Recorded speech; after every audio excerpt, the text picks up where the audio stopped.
Right. But so that is one form of pollution controls, which is a financial one.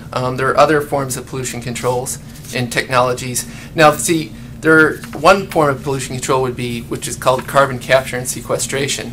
It's just a technology right now. It hasn't proven itself, but if it does, that technology will be greater than the carbon control financial market, because that market carbon trading would go away, because you could capture the carbon and sequester it and put it, I don't know, they're talking about putting it in the mines. You wouldn't need to trade it.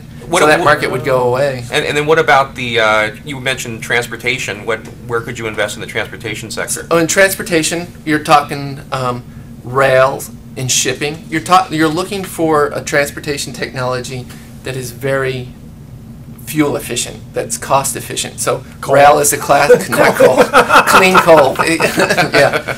No. So you're talking about shipping. You're talking about rail, and not really trucking. Now you said shipping via ocean liner. Ocean liner shipping. I thought that was pretty environmentally bad. So yeah. So those those ships use a lot of bunker fuel, and they produce a lot of particulate pollutants. But currently, they're going back to an old idea, sailing, right? Sailing ships. So they're looking at sailing these things with using sails, or currently big kites, and sailing them across the ocean. And they've successfully done it across the Pacific, and they've currently successfully done it across the Atlantic. It works in Disneyland with the Peter Pan one. You get in a ship there, and it sails right through. Right, and you know there are now hybrid boats. I believe not the Plug company, but the Plug company, Hornblower, right now. They have actually created and are working hybrid ferries in New York and going to Alcatraz. So here you go. Well, example, hybrid cars. That would reduce your, I believe, if you look at the notes or show notes, it say that the average person emits about 2.5 tons of carbon just driving around. If you were to go to a hybrid vehicle, you could basically cut that in half. You could cut your personal emissions in half. So look for those kind of look out for those kind of technologies, basically. Wow. So, Benny, are you of the opinion that really, there's things we can really do as a society to cut down on global warming emissions and actually have an impact to prevent some of the things we're talking about that are likely to happen in the future, rising sea levels, et cetera, or are you one who would be of the position that it's likely going to happen, the handwriting's on the wall, we're not going to be able to change globally as humans, and that we just should prepare ourselves for it? So the damage that's been done has been done. This is my personal, it's been done, but there's no reason to make it worse. So there's no reason to let it get out of control. So they're saying that this recognized 2-degree change is there. It exists.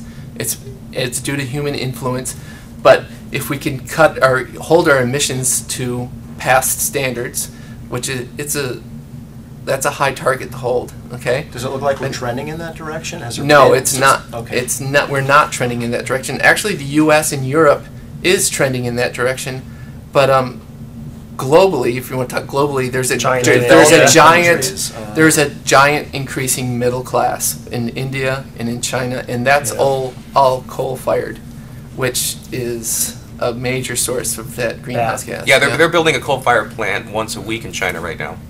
Every week, a brand new coal-fired plant gets up and running. Is the United States going to not put up with that, or are we going to try to influence that at all? Well, the idea is to Mars. Can the United States really say to a developing country, you don't have the right to develop? We got our standard of living, but you can't create yours? No, you can't, right? But what if you had a technology that you could export to them? What if you had an industry? Exactly. Germany right now is really poised to take advantage, in my opinion, Germany right now is really poised to take advantage of this.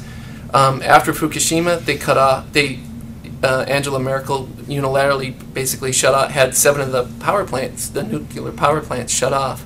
So we're going to go to renewable sources of energy. And currently, overnight basically, since Fukushima, the country of Germany gets 20% of its energy from renewable sources. basically win. Well, yeah, I mean, Wow. personally, I'm a conservationist. I'm not an environmentalist as the technical term, but I recycle as much as I can. I reuse paper clips and stuff like that, probably because I'm cheap.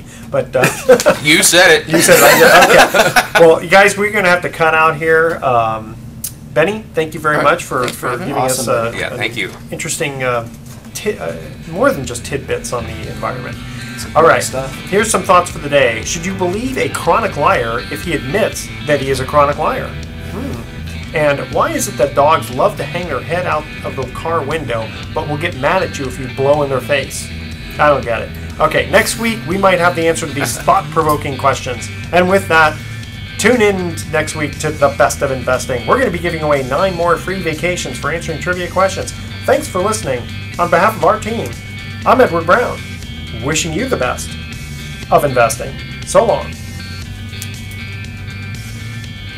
Excellent. All right. Thank you very much. Cool. Benny? I hope we didn't get too far afield. For No, No, that's no, great. no, it's good. That was great.